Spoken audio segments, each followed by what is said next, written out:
안녕하십니까, 레필입니다. 6월 22일 두산인프라코아 보도록 하겠습니다. 먼저 증시부터 보겠습니다. 코스피 23포인트 올라서 0.7%, 코스닥 0.06% 올랐습니다. 자, 코스닥은 계속해서 1000포인트를 유지를 하고 있는 상황이고요. 하지만 어제도 외국인이 팔았지만 오늘도 이어서 외국인 투자자가 매도를 했습니다. 그래서 최근에 이제 외국인과 기관이 좀 코스닥으로 힘을 실는 듯 하면서도 또 이렇게 이틀 연속 양매도를 하면서 수급을 한쪽으로 쏠리지 않게 좀 투자를 하는 것 같고요. 확실히 그 테이퍼링과 그 코로나19 변이죠. 델타 바이러스에 대한 그런 경계감 때문에 어느 한쪽으로 크게 투자를 하지 않는 것 같습니다. 그래서 계속해서 증시도 좀 애매하게 움직이는 듯하고 종목별 강세가 좀 보이는 그런 시장인 듯 하네요. 자, 코스피도 마찬가지입니다. 코스피도 외국인이 좀 이탈하다가 들어오기 시작했고요. 3일 연속 이제 거의 2조가량 매도를 했다가 3천억 정도 들어왔습니다. 기관은 계속해서 이제 매도를 좀 하고 있고, 역시 이렇게 코스피에 전체적으로 수급이 좋지 않다 보니까 대형주들도 크게 재미없는 흐름이 이어지고 있습니다. 자, 21선을 지키는 선에서 계속해서 3천 중반 이상, 후반대 그렇게 지키고 있고요. 코스피가 지금 확실히 좀 치고 나갈 수 있는 그런 자리는 만들었는데 아직까지는 그런 수급과 거래량이 좀 부족한 것 같습니다. 그래서 삼성전자를 비롯한 그런 대형주들이 좀 치고 나가줘야지 코스피가 확실히 올라갈 것 같은데요. 지금은 종목별 강세가 진행되다 보니까 확실히 애매하게 진행이 되고 있습니다. 자, 그래서 코스피 일단은 자리를 안전하게 잘 지키고 있고요. 아직까지는 모멘텀이 살아있다라고 볼 수 있겠습니다. 간밤에 이제 다우와 나스닥이 오랜만에 좀 반등다운 반등을 좀 해줬고요. 니케이도 이제 뭐 그 바이러스 우려에 따라 3% 하락했다가 오늘 바로 3%가 올랐습니다. 자, 이렇게 이제 그 시황이 전체적인 글로벌 시황이 좀 불안정할 때는 롤러코스터 장세가 이어지는 경향이 있었거든요. 이전에도 그랬고요. 자, 이때처럼 이런 식으로 좀 움직임이 나오긴 했습니다. 하지만 지금 코스피와 코스닥은 움직임이 좀 다른 해외 증시보다는 크지 않습니다. 위아래로 움직임이 없고요.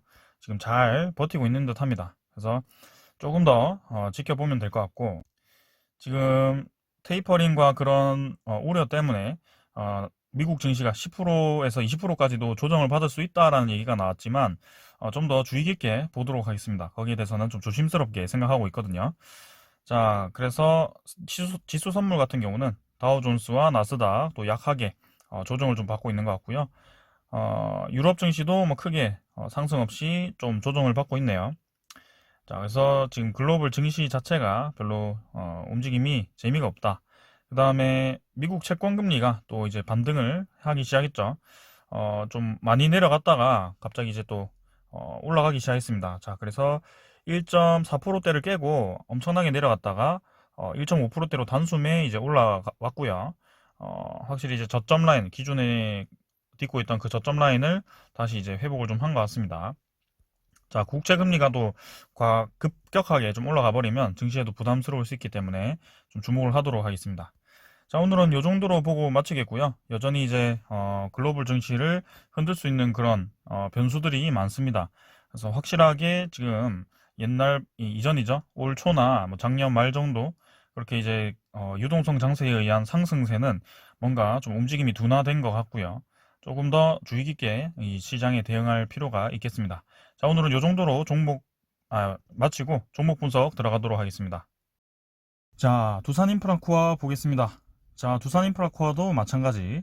제가 두산중공업에서 아주 열변을 토하면서 이 사례를 들면서 좀 얘기를 드렸는데, 마찬가지 여기서도 사례를 좀 들면서 두산인프라코아가 인적 분할 전후로 어떻게 주가가 움직일지 거기에 대해서 좀 전체적인 움직임을 얘기 드리고자 합니다.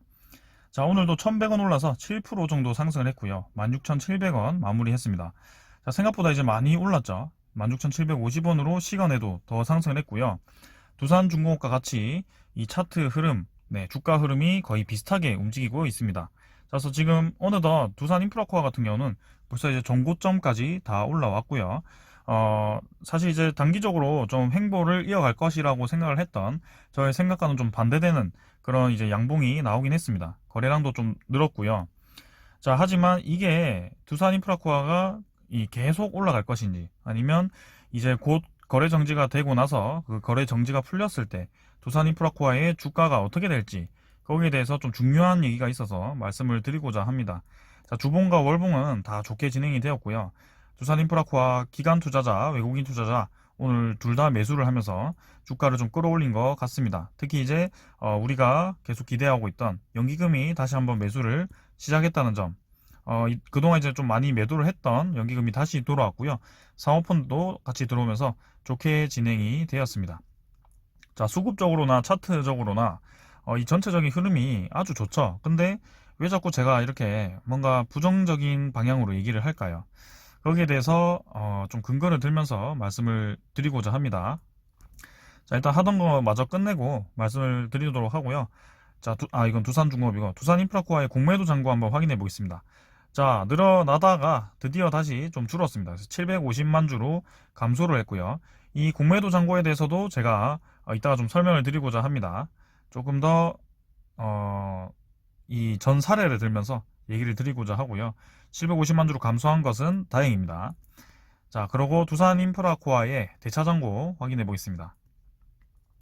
대차잔고도 2,800만 주, 뭐 계속해서 변화 없는 것 같은데요. 대차잔고는. 네, 어제는 좀 상한이 되었고, 좀 상한이 되었네요. 270만 주 정도 상한이 되어서 좀 감소를 했네요. 원래 3천만 주 정도가 되었는데 감소가 한 것 같고, 오늘 대차는 아직 여기 집계가 되진 않았네요. 자, 그럼 외국인 투자자가 실제로 어떻게 매매를 했을지, 뭐 거의 비슷하게 49만 주, 거의 50만 주 플러스로 마감했고요. 10% 정도의 이 지분율을 계속 유지를 하고 있습니다. 자, 그러면 계속해서 이렇게 좋은 방향으로 좀 흐름이 나오고 있는데, 자, 두산인프라코아에 대해서 왜 자꾸 그렇게 얘기를 하냐, 뭐 그런 얘기를 하겠죠. 의제배당에 대해서는 이제 두산중공업에 따로 얘기를 했기 때문에 그거는 이제 제가 따로 두산인프라코아 주주분들께는 설명드릴 이유는 없을 것 같아요. 뭐 간단하게만 좀 정리를 하자면, 여기 이렇게 공시가 나와 있고요. 이제 주주에 따라 좀 다르게 적용이 되는데요. 여러분들이 뭐 굳이 몰라도 되는 부분이기 때문에, 이게 쉽게 말해서 소액주주, 3억 미만의 소액주주냐, 아니면 그 이상의 소액주주가 아닌 주주냐, 개인주주냐, 그 다음에 외국인 법인이냐, 아니면 내국 법인 주주냐, 이렇게 따라 좀 방법이 다르기 때문에, 내국 법인만 사실 방법이 다르고요. 내국 법인은 이제 법인세율로, 법인세 그 입금으로 추가가 되기 때문에 법인세를 내게 됩니다. 그래서 의제 배당은 내지 않게 되고요. 사실 뭐 의제 배당보다 더 많은 세금을 떼겠죠. 그 비율에 따라서. 그래서 사실은 뭐 좋은 얘기는 아닙니다. 그래서 두산중공업이 사실 두산인프라코아 주식을 32%, 34%인가요? 32%, 네, 7,500만 주를 들고 있는데, 거기에 대해서 지금 0.472%를 했을 때 거의 3,500만 주가 되게 되거든요. 거기서 지금 7월 1일에 두산중공업의 종가를 계산하게 되면 8천억 이상의 지분 가치가 나오게 됩니다. 그래서 두산인프라코아의 매수 단가가 두산중공업 입장에서는 바꿀 수 없습니다. 네, 그들은 이제 대주주기 때문에 사고 팔고 할 수 없기 때문에 여러분들처럼 매수 단가를 높이는 작업을 할 수가 없어요. 그래서 두산중공업 주가가 사실은 마냥 올라가기만 하면 이 두산중공업 입장에서도 별로 좋지는 않을 겁니다.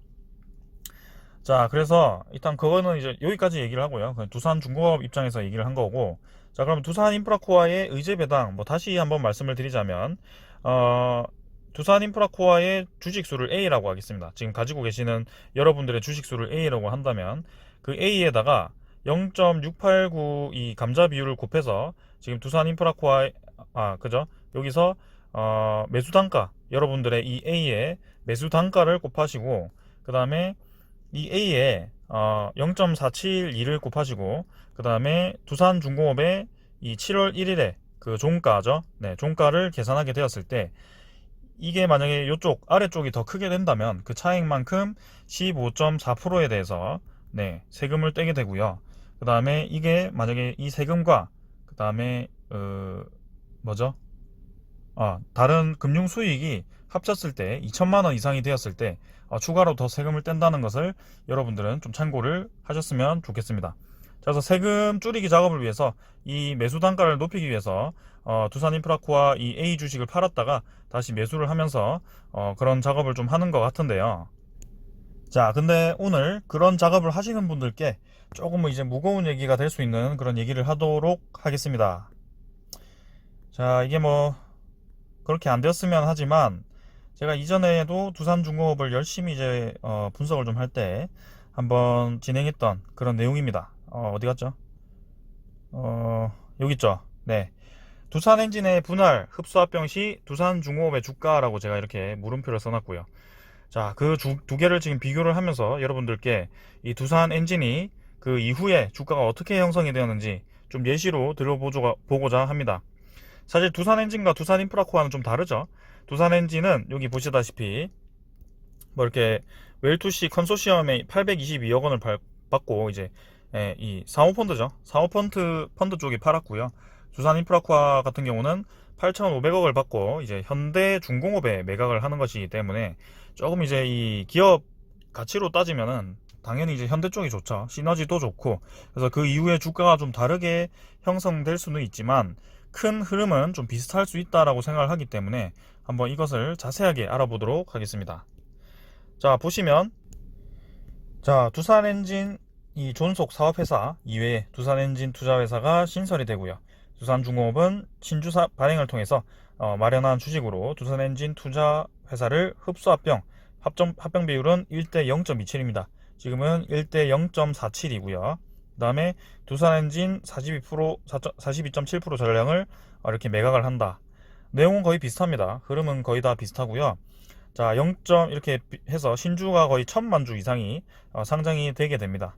자, 그러면 HSD가 이 엔진이 두산 엔진이 지금 바뀌어서 상장이 된 그 회사고요.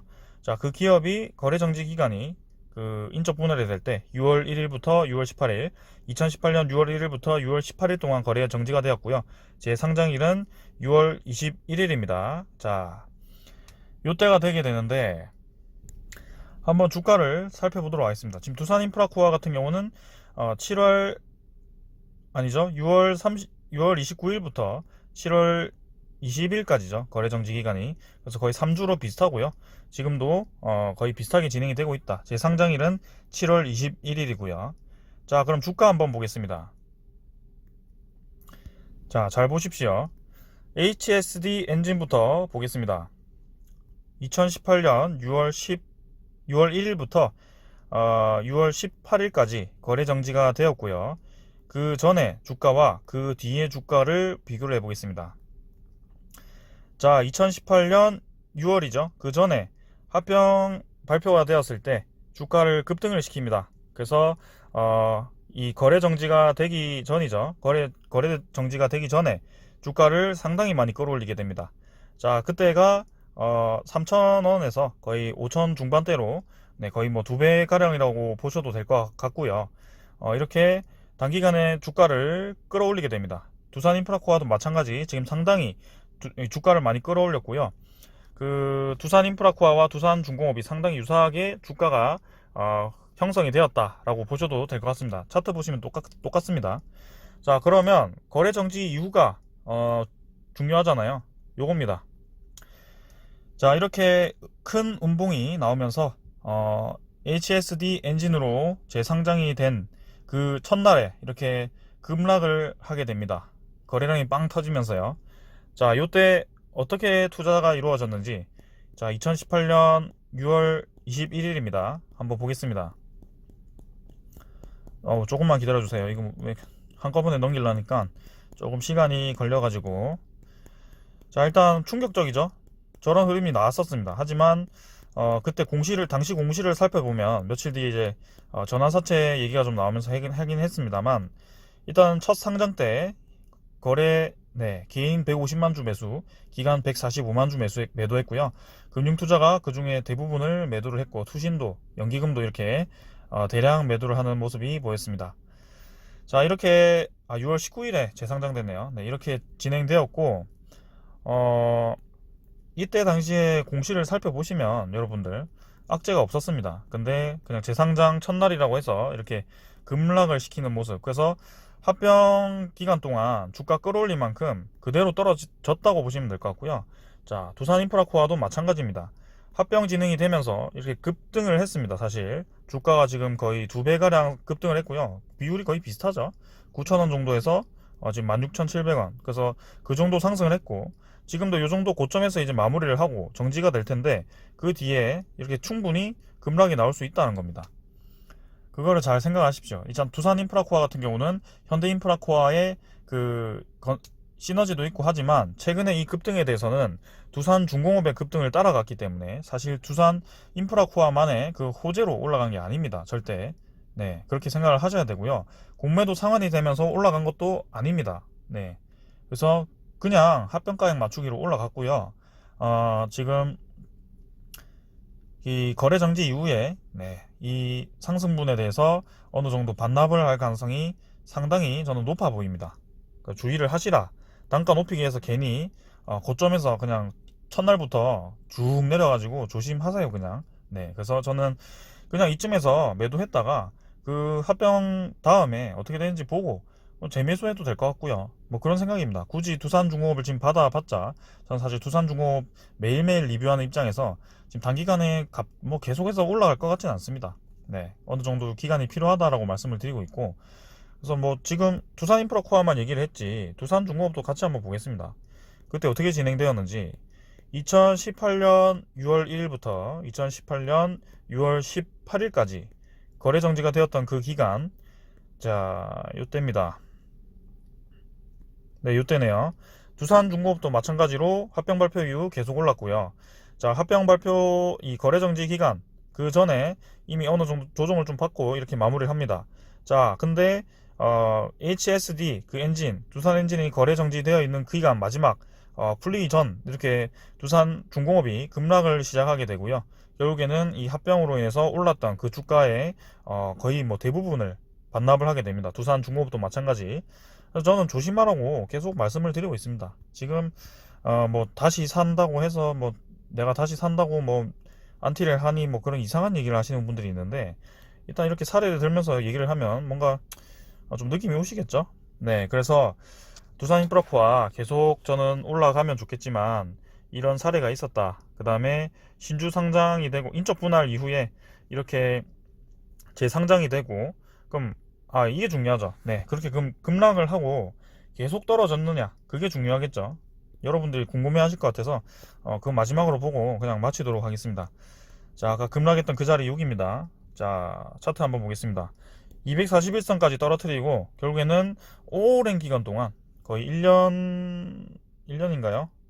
네, 1년까지는 아니네. 한 6개월 정도 기다가 이 거래정지 그 기점을 넘어갑니다. 네, 더 넘어가긴 해요.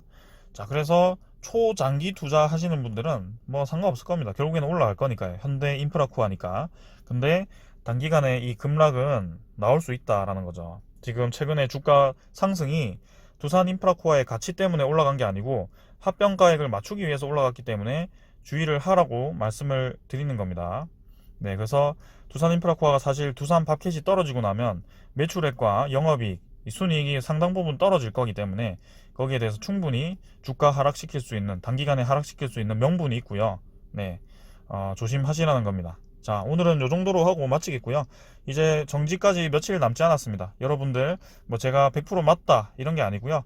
참고용으로 이 자료를 좀 보시면 될 것 같고, 이전 사례만큼 아주 좋은 자료는 없다고 봅니다. 자, 오늘 여기까지 하고 마무리하겠습니다. 감사합니다.